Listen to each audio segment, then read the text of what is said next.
బాలుని హంతకుడు అని అవమానిస్తూ ఉన్న రోహిణి చంప పగలగొట్టి నిజాన్ని బయటపెట్టిన మీనా. షాక్లో ప్రభావతి. అసలు ఇదంతా ఎలా జరగబోతుందనేది ఈ వీడియోలో తెలుసుకుందాం. సుశీల అయితే ప్రభావతితో ఇలా అంటూ ఉంటుంది. చూడమ్మా ప్రభావతి, ఇప్పటి వరకు కూడా గతాన్ని గుర్తు చేసుకుంటూ నువ్వు బాలుని దూరం పెట్టడం మాత్రం కరెక్ట్ కాదు. వాడికి ఏ రోజు కూడా కన్న తల్లి ప్రేమని నువ్వు అందించలేదు. ఇప్పటికైనా నువ్వు వాడిని అర్థం చేసుకో. వాడు మీ అందరినీ కూడా క్షేమంగా ఉంచాలని కోరుకుంటాడు. మీరందరూ కూడా సంతోషంగా ఉండాలనుకుంటాడు అని అంటూ ఉంటుంది. అప్పుడే ఆ మాట విని, లేదత్తయ్య, నేను గతాన్ని మర్చిపోలేను. ఆ గతాన్ని మర్చిపోయి నేను వాడిని క్షమించలేదు అని అంటూ ప్రభావతి అయితే కంటతడి పెట్టుకొని లోపలికైతే వచ్చేస్తుంది. అలా వచ్చేసిన తర్వాత అప్పుడే ఇక రోహిణి అయితే ప్రభావతి బాధపడడం అంతా చూసి, ఇదేంటి అత్తయ్య, ఎందుకు బాధపడుతున్నారు అని అనుకుంటూ ఇక దగ్గరికైతే వెళ్తుంది. ఏమైంది అత్తయ్య, ఎందుకు అంతలా బాధపడుతున్నారు, ఏం జరిగింది అని అడుగుతూ ఉంటుంది. ఏం లేదులేమ్మా అని అంటూ ఉంటుంది రోహిణితో ప్రభావతి. లేదత్తయ్య, మీరు ఎప్పుడూ కూడా ఇంతలా బాధపడలేదు. ఏం జరిగింది అత్తయ్య అని అడుగుతూ ఉంటే, కొన్ని సంవత్సరాల క్రితం నా పెద్ద కొడుకుని ఆ బాలుగాడు చంపేశాడమ్మా అని అంటూ ఉంటుంది. ఏంటత్తయ్య మీరు మాట్లాడేది అని రోహిణి షాక్ అయిపోతూ ఉంటే, అవునమ్మా, బాలుగాడు వల్లే నా పెద్ద కొడుకు చనిపోయాడు. ఆ రోజు నుంచి వాడంటేనే నాకు ఇష్టం లేదు. వాడు నష్టజాతకుడు. వాడు పుట్టిన తర్వాత ఇంట్లో ఒకరికి ప్రాణహాని ఉందని సిద్ధాంతి గారు చెప్పారు. అలాగే నా పెద్ద కొడుకుని వాడి చేత్తోనే చంపేశాడమ్మా.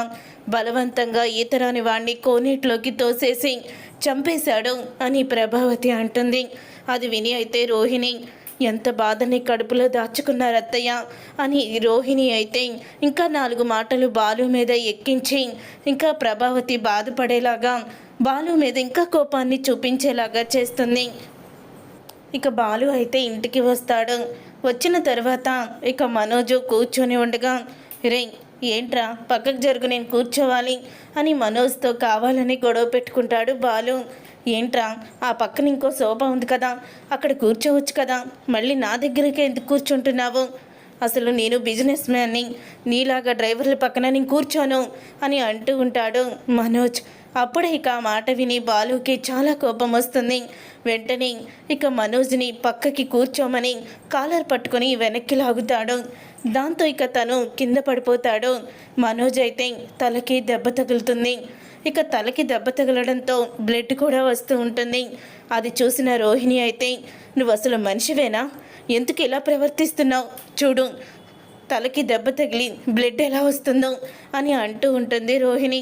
చూడు పార్లమ్మ, నువ్వు నీ భర్త చేసింది చూడకుండా నేను చేసింది మాత్రమే నువ్వు గమనించి నన్ను అంటున్నావు. డ్రైవర్ పక్కన బిజినెస్ మ్యాన్ కూర్చోనని చెప్పి వాడు లేచి వెళ్ళిపోతున్నాడు. అందుకని కాలర్ పట్టుకొని వెనక్కి లాగాను. దాంతో వాడు కింద పడ్డాడు అని అంటూ ఉంటాడు బాలు. అసలు నువ్వు ఒక అన్నాని, ఒక తమ్ముడని నీకేమీ లేదా? చూడు ఎంత పెద్ద గాయమైందో, కనీసం జాలి కూడా చూపించలేదు అని అంటూ ఉంటుంది రోహిణి. అప్పుడే లోపలికి తీసుకువెళ్ళి రోహిణి అయితే మనోజ్ తలకి కట్టయితే కడుతుంది. తర్వాత భోజనానికి అందరూ కూడా వస్తూ ఉంటే రోహిణి మనోజ్ ఇంకా రాలేదేంటి అని ప్రభావతి అడుగుతూ ఉంటుంది. ఇంతలో రోహిణి వచ్చి భోజనం ప్లేట్లో పెట్టుకొని పైకి తీసుకువెళ్తూ ఉండగా ఇక ప్రభావతి ఆపి, ఏంటమ్మా రోహిణి, ఏంటి భోజనం పైకి తీసుకువెళ్తున్నావు, అందరితో కలిపి చేస్తారు కదా అని అడుగుతూ ఉంటుంది ప్రభావతి. ఏంటత్తయ్య కలిసి చేసేది, మనోజ్ని కిందకి నెట్టేశాడు ఈ బాలు, మనోజ్ తలకి గాయమయ్యింది అని అంటూ ఉండగా, రే ఎందుకురా ఇలా చేశావు అని అడుగుతూ ఉంటుంది ప్రభావతి. వాడిని నువ్వు బ్రతకనివ్వవా అని అంటూ ఉంటే, ఏంటి బ్రతకనిచ్చేది, వాడు చేసింది మీకు కనపడదా, నేను చేసిందే కనపడుతుందా అని బాలు అంటూ ఉంటాడు. అత్తయ్య ఏదో పొరపాటుగా కింద పడ్డారు, తగిలింది, ఇద్దరిది తప్పుంది అని మీనా అంటూ ఉంటే, నీ భర్తకి కాదు కదా దెబ్బ తగిలింది, నా భర్తకే కదా, అందుకే నువ్వు అలా మాట్లాడుతున్నావు. అయినా అన్నని చంపాలనుకున్న హంతకుడు, అన్నని చంపేసిన వాడు మరో అన్నయ్యని కూడా పొట్టన పెట్టుకోవాలని చూస్తున్నాడేమో అని అంటూ ఉంటుంది రోహిణి. ఆ మాట విని బాలు ఒక్కసారే షాక్ అయిపోతూ ఉంటాడు. అప్పుడే ఇక మీనా అయితే ఏమంటున్నావు నువ్వు అని అనగానే నేను అన్న దాంట్లో తప్పేముంది, ఒక అన్నయ్యని పొట్టన పెట్టుకున్నాడు, బలవంతంగా నీళ్ళల్లోకి తోసేసి చంపేశాడు, ఇప్పుడు మనోజ్ని కూడా చంపేస్తాడు, అప్పుడు ఉన్న ఈ కాస్త ఆస్తి కూడా తనకే దక్కుతుంది కదా, అందుకే స్వార్థంగా ఆలోచిస్తున్నాడు అని అంటూ ఉంటుంది రోహిణి.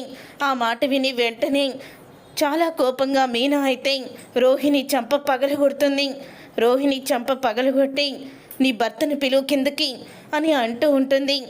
ఏంటి ఉన్న మాట అంటే ఉలికెక్కువ అన్నట్టు నీ భర్త చేసిందాన్ని నేను చెప్తూ ఉంటే నన్నే కొడతావా అని అడుగుతూ ఉంటుంది రోహిణి. ఇంతలో ఏంటి గొడవ అని మనోజ్ అయితే కిందకి వస్తాడు. అలా కిందకి వచ్చిన తర్వాత అప్పుడే ఇక అంటూ ఉంటుంది మీనా, చిన్నప్పుడు మీ అన్నయ్యని నీళ్ళల్లో తోసేసి చంపాలనుకుంది ఎవరు, చంపేసింది ఎవరు అని అడుగుతూ ఉంటుంది మీనా. మీనా ఊరుకో మీనా, నువ్వు బయటికి రా అని బాలు అంటూ ఉంటే మీరు ఆగండి, ఎన్ని సంవత్సరాలని ఈ తప్పుని మీరే మోస్తారు, తప్పు చేసిన వాళ్ళు నోరు విప్పి ఈరోజు నిజం చెప్పాల్సిందే అని అంటూ ఉంటుంది మీనా. అయితే అప్పుడే సత్యం, అమ్మ మీనా ఏంటి మావయ్య గారు నన్ను ఆపాలని చూస్తున్నారా, నా భర్తని హంతకుడు అని నేరస్తుడు అని అలా అవమానిస్తూ ఉంటే నేను మాత్రం ఊరుకోను, మీరిద్దరూ నన్ను ఆపారంటే నేను చచ్చినంత ఒట్టే అని అంటూ ఉంటుంది మీనా. అది విని ఒక్కసారే షాక్ అయిపోతూ ఉంటాడు సత్యం. అయితే ఇక షాక్ అయిపోతూ ఇక మౌనంగా ఉండిపోతాడు. చెప్పు మనోజ్, మీ అన్నయ్య చావుకి కారణం ఎవరు అని అడుగుతూ ఉంటుంది మీనా. ఇంకెవరు బాలుగాడే అని అనగానే మర్యాదగా బావగారు అనే మర్యాద ఇచ్చి మాట్లాడుతున్నాను, నిజం చెప్పు, ఆ రోజు మీ అన్నయ్యని నీళ్ళల్లో బలవంతంగా తోసేసింది ఎవరు అని అడుగుతూ ఉంటుంది మీనా. అప్పుడే ఇక మనోజ్ అయితే వాడే అని చెప్తూ ఉంటాడు. అప్పుడే ఇక మనోజ్ చెయ్యిని తీసి రోహిణి తల మీద పెట్టి నీ భార్య మీద ఒట్టేసి నిజం చెప్పు, ఆ రోజు నీళ్ళల్లోకి మీ అన్నయ్యని తోసేసింది ఎవరు, నువ్వు నిజం బయట పెట్టకపోతే నీ భార్య చచ్చినంత ఒట్టే అని అంటూ ఉంటుంది మీనా. అప్పుడే ఇక ప్రభావతి అయితే ఏయ్ ఏంటి నువ్వు దబాయిస్తున్నావు అని అడుగుతూ ఉంటే మీరు ఆగుతారా అని అంటూ ఉంటుంది మీనా.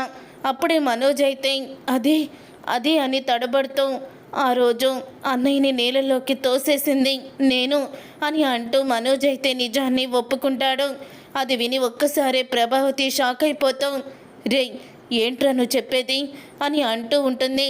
నిజం ఎలాగో బయటపడింది కదా, నేను చెప్తాను అని సత్యం.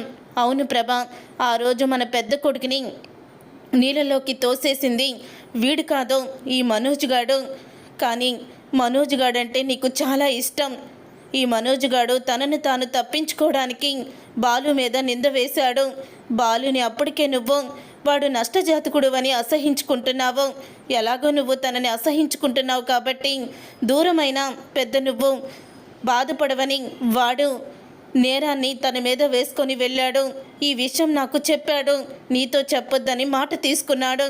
ఇన్ని రోజులు నువ్వు బాలుని అపార్థం చేసుకున్నావు ప్రభా అని అంటూ ఉంటాడు సత్యం. ఆ మాట విని అప్పుడే ప్రభావతి మనోజ్ కాలర్ పట్టుకుంటుంది. ఇక మనోజ్ కాలర్ పట్టుకొని ప్రభావతి అంటూ ఉంటుంది, ఎంత నిజాన్ని దాచిపెట్టావురా, ఇన్ని రోజులు వాడే చంపాడని వాడిని నేను ద్వేషిస్తూ వచ్చాను కదరా అంటూ ప్రభావతి బాధపడుతూ ఉంటుంది. చూసారుగా ఫ్రెండ్స్, రాబోయే కథలో ఖచ్చితంగా ఇలాగే జరగబోతుంది. మరి ఇలాగే జరగాలని మీరైతే కోరుకుంటున్నారా? అయితే వీడియోని తప్పకుండా లైక్ చేసి ఛానల్ని సబ్స్క్రైబ్ చేసుకొని పక్కనే ఉన్న గంట సింబల్పై ఆల్ అని క్లిక్ చేయండి. అప్పుడే మేము పెట్టే ప్రతి వీడియో మీరు మిస్ కాకుండా చూసేయవచ్చు.